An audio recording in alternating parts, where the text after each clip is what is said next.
ఇక్కడ కానీ ఒకసారి చూస్తే కఠ్మండుతో పాటు సిమికోట్ లో ఉన్న 12 మంది వాళ్ళని ఇప్పుడు నేపాల్ గంజ్ ఎయిర్పోర్ట్ అంటే యూపీ బార్డర్ పక్కన ఉన్న ఎయిర్పోర్ట్ కి వాళ్ళని రేపు పొద్దున తరలిస్తాం జరుగుతుంది. అక్కడ నుంచి వాళ్ళు లక్నోకి వెళ్లి బై రోడ్ లక్నోకి వెళ్లి అక్కడ నుంచి కమర్షియల్ ఫ్లైట్ ద్వారా తిరిగి వస్తారు. పోఖ్రాలో ఉన్న వారిని 10 మందిని రేపు పొద్దున ప్రత్యేక విమానం ద్వారా కఠ్మండుకి తీసుకొస్తాం. అక్కడ నుంచి మనం పెడుతున్న విమానం ద్వారా తిరిగి ఆంధ్ర రాష్ట్రానికి వస్తారు. ఇంకొక 22 మంది పెట్టవాడలో ఎవరైతే ఉన్నారో వాళ్ళు ఈ రోజు రాత్రి రాక్సాల్ ఎక్కడైతే బీఆర్ బార్డర్ ఉందో అక్కడికి వెళ్తాను బై రోడ్ వెళ్ళి. అక్కడ ఆల్రెడీ మేము డిస్ట్రిక్ట్ మేజిస్ట్రేట్ వాళ్ళతో మాట్లాడటం జరిగింది. వాళ్ళకి కావాల్సిన ఏర్పాట్లు కూడా ఇమిగ్రేషన్ గా నేను ఏర్పాట్లు కూడా అధికారులతో మాట్లాడడం, అది ఏపీ భవన్ అక్కడ నుంచి సబ్సిక్వెంట్ గా వాళ్ళ ట్రావెల్ కార్యాచరణ కూడా ఏర్పాటు చేస్తాం జరుగుతుంది. మళ్ళీ రేపు పొద్దున మేము 10ంటికి అందరం ఇక్కడ అసెంబ్లీ అవుతున్నాం రియల్ టైమ్ గవర్నెన్స్ సెంటర్ లో. రేపు 10 నుంచి కంటిన్యూస్ గా మానిటర్ చేసి ప్రతి ఆంధ్రుడు తిరిగి వచ్చే వరకు మేమందరం పనిచేస్తాం.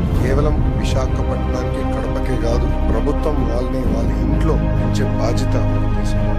ఇప్పటికీ మా దగ్గర ఉన్న సమాచారం 217 మంది ఆంధ్రలో 12 లొకేషన్స్ అంటే హోటల్స్ కానివ్వండి లేదా వేరే పట్టణాల్లో కానీ 12 లొకేషన్స్ లో ఉన్నారు. దీంట్లో సుమారుగా 173 మంది కఠ్మండూలో, 22 మంది పిట్టోడాలో, 10 మంది పోఖ్రాలో, 12 మంది సిమికోట్ లో ఉన్నవారు. ఇది మేము టైం టు టైం మానిటర్ చేస్తున్నాం. దాంట్లో సుమారుగా 118 మంది మహిళలు ఉన్నారు, 98 మంది వాళ్ళు ఉన్నారు. అటు ఏపీ భవన్ కానివ్వండి, ఇక్కడ ఆంధ్ర రాష్ట్రంలో కమాండ్ సెంటర్ కానివ్వండి, మేము టైం టు టైం అటు ఎంబసీతో అదేవిధంగా ఇతర అధికారులతో మాట్లాడటం జరిగింది. ప్రధానంగా కఠ్మండు నుంచి రేపు ఆంధ్రుల్ని తిరిగి తీసుకొచ్చడానికి రేపు మధ్యాహ్నం ఫ్లైట్ ప్రత్యేక ఆంధ్ర రాష్ట్రం ఏర్పాటు చేసిన ఫ్లైట్ కఠ్మండులో ల్యాండ్ అయ్యి ఆంధ్రులందరినీ అక్కడ నుంచి తీసుకొచ్చి first halt Visakhapatnam, second halt కడపలో.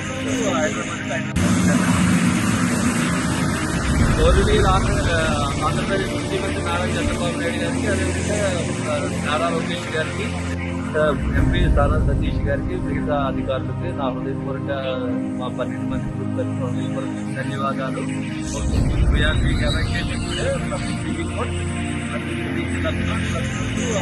హైదరాబాద్